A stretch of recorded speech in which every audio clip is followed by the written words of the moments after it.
Everyone tells you that consistency is key. It's kind of the most overused phrase in self-help. If it's so simple, why is it so hard to actually do? Why do we crush it for 3 days and then disappear for 3 weeks? We know that we need to show up every day to make progress. We know that that is the key to unlock every single door in our life, but yet something always seems to get in the way. Work gets too busy, you run out of energy, you don't have enough time. We all know the same excuses that keep bubbling up to the surface. Today, I'm not going to tell you to just grind harder. I'm not going to tell you to just work until your eyes bleed. I'm going to show you why consistency isn't a willpower problem. It's actually a perspective problem and a systems problem. If you're not able to stay consistent, you're probably looking at your big goals in the wrong way, or you've been chasing the wrong goals entirely, trying to beat your head against a wall until something breaks through. This conversation will help you stay on the path towards achieving what you want to achieve in the months and years to come. So to stay consistent with any big goal or any dream outcome that you're trying to chase after in your life, you need discernment with the goal that you're chasing.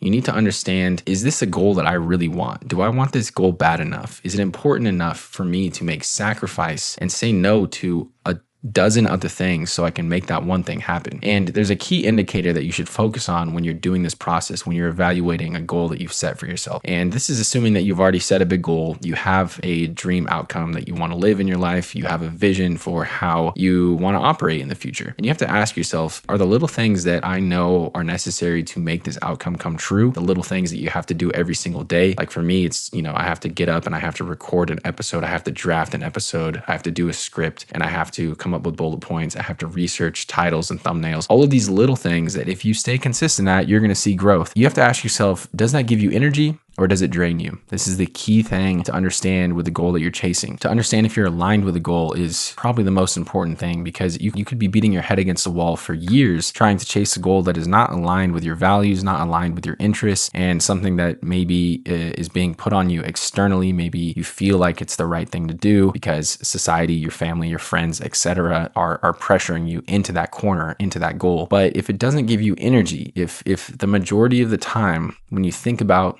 what it takes to pursue that goal and you feel like you're getting drained, like you feel like you're deflating, like it's just the walls are closing in and it's just all overwhelming, that is not a good sign. You want to feel a sense of energy towards even the hard parts of that goal. So even the nitty gritty things that you have to do every day, if you can view it as part of a larger process, as contributing to you elevating yourself and becoming a different person and developing into the person that's necessary to achieve that goal, if that excites you, if that brings you energy, then that's a good sign. You're headed in the right direction. So use discernment to understand if that goal is aligned with you, and that is going to help you stay motivated. That's going to help you stay consistent by doing the little things every day to achieve that goal. Now, if you've done this process and you have come to understand, okay, I am aligned with this goal gives me energy, this is something that I want really, really badly, you have to create a floor, a baseline of performance, not a ceiling. You don't want to try and achieve 110% performance every single day. That's not going to lead you to a sustainable workflow or a sustainable way of committing to this goal. And you're not going to stay disciplined. You're not going to stay consistent. This is something that you can wake up on a tired day with 6 hours of sleep and still perform. You have to develop a kind of a system of habits and build this into a schedule that allows you to stay consistent and to perform every single day. And it's really key when you're thinking about this. We want to look at a baseline of productivity that you can execute without making enormous sacrifices in other areas of your life. Yes, sacrifices are necessary to be consistent and achieve big goals. I think everybody knows that. You might need to sacrifice a few nights out. You might need to sacrifice going out and eating fast food or eating McDonald's, and you need to sacrifice to do the workout in the early mornings. All of these things require a normal degree of sacrifice, but you want to find something that's not going to make you resentful of the goal, that's not going to make you hate yourself for having to do it. Like if it's going to destroy your family life or it's going to prevent you from being healthy, like if you're chasing after a business goal and your health starts to slip and you start to gain weight or you start to find yourself eating unhealthily and you start to lose energy because you're not giving your body the right inputs, then that's a sign that it's not sustainable. That is not a productive baseline. That is not a sustainable level of performance for you.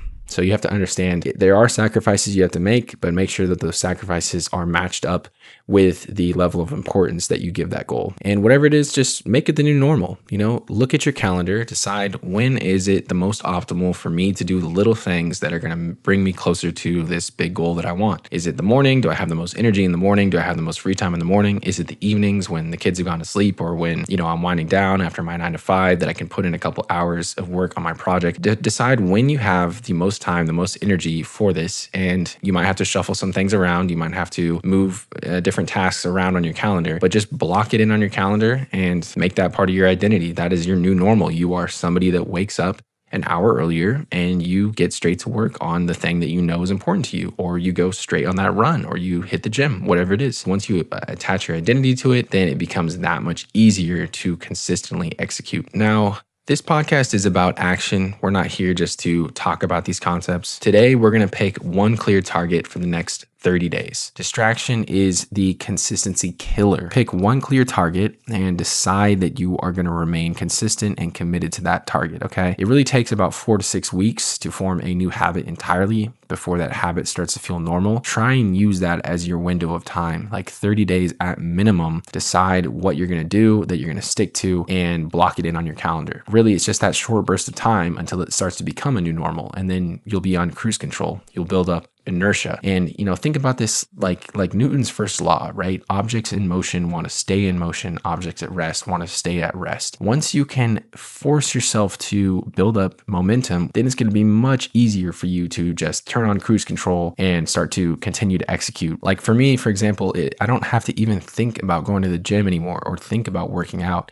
It is so ingrained in my identity that because I've done it for 15 years now, that I just do it. It's like, it feels weird if I don't do it. So that is just where you want to get to when it comes to some of these habits that are necessary for you to live the life that you want. Next, you want to create an accountability system. You want to tell your friends, you want to tell your family that you're pursuing this goal. You might want to tell an online community. Now, I want to use an example from a book called Influence by Robert Cialdini. I read this book recently. It's actually the gold standard in marketing, and it was written in the 80s or 90s, I think, but it's actually really relevant still today. It talks about 7 different principles of marketing that are operating on a subconscious level that people can use, for their own advantage or just to be aware of them being used on them. So one of these principles is commitment. And this really has to do with what I was mentioning earlier. When you decide that this is what you're going to be doing now, this is your new identity. When you commit to something, when you display that in public, and when you tell your friends and family that you're going to be operating a certain way, or you're going to be going after a certain goal, you are actually tricking your mind into operating in alignment with that. Because if you don't, you're actually showing a level of dishonesty. And this goes to the principle of social proof as well. We all desire to be accepted by people in our close circle and in society at large. And when you say that you're going to do something and you do the opposite, it's displaying dishonesty. It's showing that you're not to be trusted. And this is a way to isolate yourself, or to, become shunned or isolated from a social group. And so by saying that you're going to do something and putting it out there in public, you are setting yourself up to subconsciously be drawn towards those goals, to be drawn towards that action that you said you were going to do, because we don't want to be pushed away from a social group. We don't want people to think, oh, they're all taught, or, oh man, they said they were going to do that one thing, but they didn't follow through. So now I'm not going to trust them with this next big task, or this next project that I have in mind. So it really comes down to that. Getting those gears turning in your mind of, okay, well, I said this thing is my big priority. I need to show to everybody else that I am truly consistent and I am aligned with who I said I was going to be. And once you've done all these things, it's time to now set a reminder and do the process of checking in. So I like to do this every single Sunday. I like to go to a coffee shop. I bring a notepad with me, and I just simply go through the week and I evaluate, what did my calendar look like? Was I able to stay consistent with everything that I wanted to accomplish? Did I move the lever on all those tiny little things that are going to coalesce and build momentum and compound into a massive shift in my life? When you're looking at these things, these key metrics, you can decide, okay, well, if I didn't hit this week, I'm going to prioritize it next week. And then if next week rolls around, you were evaluating yourself on Sunday again and you still didn't hit it, then that's a sign that you need to really shuffle things around again. There's something blocking you from being able to stay consistent with that. And you need to reevaluate back at step one. Is this something that I'm aligned with? Is this giving me energy or is it draining me? And how can I possibly either shift, the tasks that are in my calendar around where I have more energy for that? Maybe it's something that you're putting towards the end of the day. You were trying to accomplish some really boring financial statements or taxes or invoices or something at the end of the evening, and you just don't have the energy for it. So you're not staying consistent with it. And it's been 2 weeks. Maybe that's a sign that you need to shift it into earlier in the day, shift it to right after lunch when it's not, requiring a ton of brain power. It's not requiring your maximum productivity levels, but you still have a bit more energy left for it. So you're trying to kind of fit the puzzle pieces into your daily schedule to come up with a routine that works for you, that's going to allow you to keep hitting those key metrics